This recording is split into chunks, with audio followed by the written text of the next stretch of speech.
जब जब धर्म पर संकट आता है, तब तब कोई न कोई वीर खड़ा होता है। कभी वो राजा होता है, कभी ऋषि, कभी योद्धा, और कभी एक पक्षी। रामायण की कथा में एक ऐसा ही नाम है, जटायु। ये कहानी केवल युद्ध की नहीं है। ये कहानी है मित्रता की, वचन की, धर्म की, और उस बलिदान की जिसने स्वयं भगवान श्रीराम को भी रुला दिया। बहुत समय पहले की बात है, जब अयोध्या के महाराज दशरथ युवा थे, तब उनका एक परम मित्र था, एक शक्तिशाली गिद्धराज जिसका नाम था जटायु। वो साधारण पक्षी नहीं था। वो अरुण देव का पुत्र और गरुड़ का वंशज था। उसका हृदय वीरता और धर्म से भरा हुआ था। दशरथ और जटायु के बीच गहरी मित्रता थी। जटायु ने दशरथ से वचन लिया था कि यदि कभी उनके परिवार पर संकट आए, तो वो अपनी पूरी शक्ति से रक्षा करेगा। वो वचन समय की धूल में कहीं खो नहीं गया था। वो जटायु के हृदय में जीवित था। समय बीता, श्रीराम का वनवास हुआ। राम, सीता और लक्ष्मण वन वन भटकते हुए पंचवटी पहुंचे। वहीं कहीं दूर जटायु भी निवास करता था। जब उसे पता चला कि उसके मित्र दशरथ के पुत्र वन में हैं, तो वो तुरंत उनके दर्शन करने आया। उसने राम को देखा, तेजस्वी, शांत और करुणामय। उसने सीता को देखा, पवित्रता और शील की मूर्ति। जटायु ने स्वयं को परिचित कराया और दशरथ की मित्रता का स्मरण कराया। राम ने उसे सम्मान दिया। उस दिन जटायु ने कहा, हे राम, जब तक मैं जीवित हूं, माता सीता की रक्षा मेरा धर्म है। लेकिन नियति अपना खेल खेल रही थी। एक दिन जब राम और लक्ष्मण मायावी स्वर्ण मृग के पीछे गए हुए थे, तभी लंका का राक्षसराज रावण साधु का वेश धारण कर पंचवटी पहुंचा। उसने छल से सीता का हरण कर लिया। आकाश में उड़ते हुए रावण का रथ सीता को लेकर लंका की ओर बढ़ रहा था।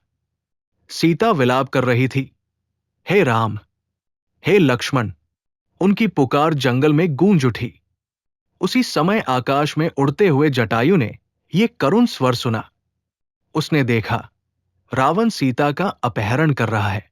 उस वृद्ध पक्षी के पंख अब पहले जैसे शक्तिशाली नहीं थे, पर उसका हृदय अभी भी सिंह जैसा था। जटायु ने बिना एक क्षण सोचे रावण का मार्ग रोक लिया।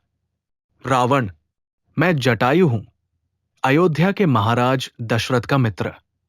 तू जिस स्त्री को ले जा रहा है, वो श्रीराम की पत्नी है। ये अधर्म है। तुरंत सीता को छोड़ दे।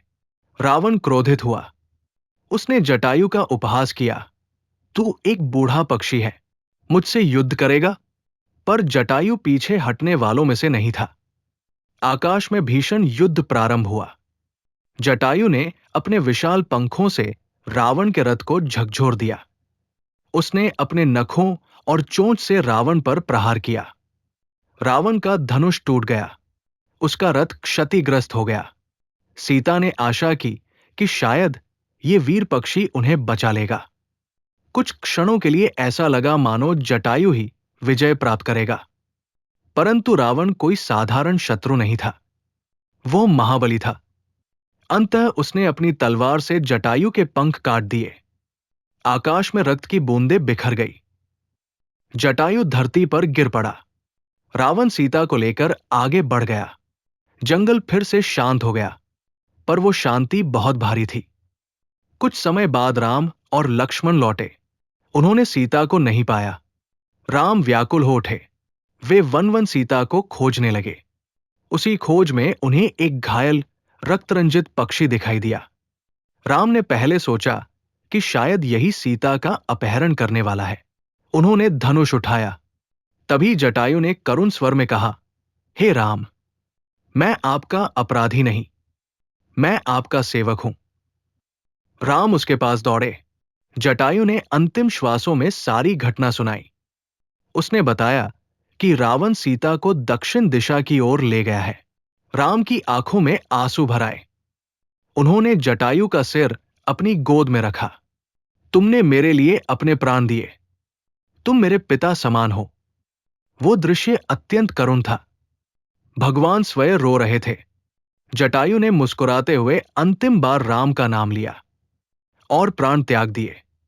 उस क्षण राम ने कहा, आज मैंने अपने पिता को दूसरी बार खो दिया। राम ने स्वयं जटायु का अंतिम संस्कार किया। ध्यान दीजिए, यह कितना अद्भुत है। स्वयं भगवान ने एक पक्षी के लिए पुत्र का धर्म निभाया।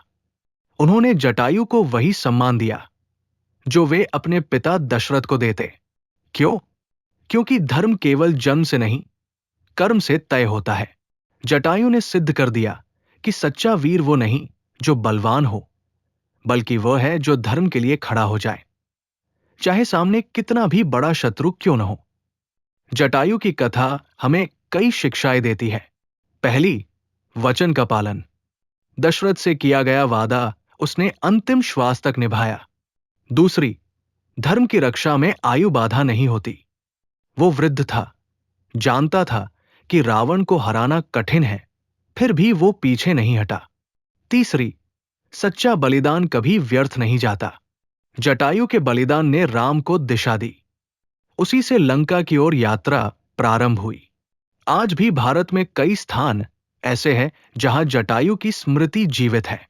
उसकी कथा केवल रामायण का एक प्रसंग नहीं, बल्कि सनातन धर्म की आत्मा है।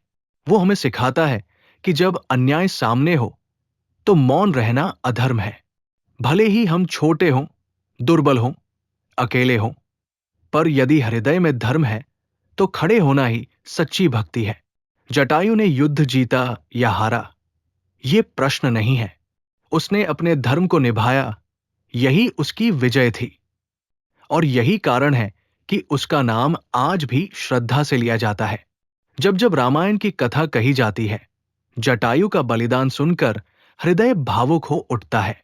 एक पक्षी जिसने रावण को ललकारा, एक मित्र जिसने वचन निभाया, एक भक्त जिसने भगवान के लिए प्राण त्याग दिए।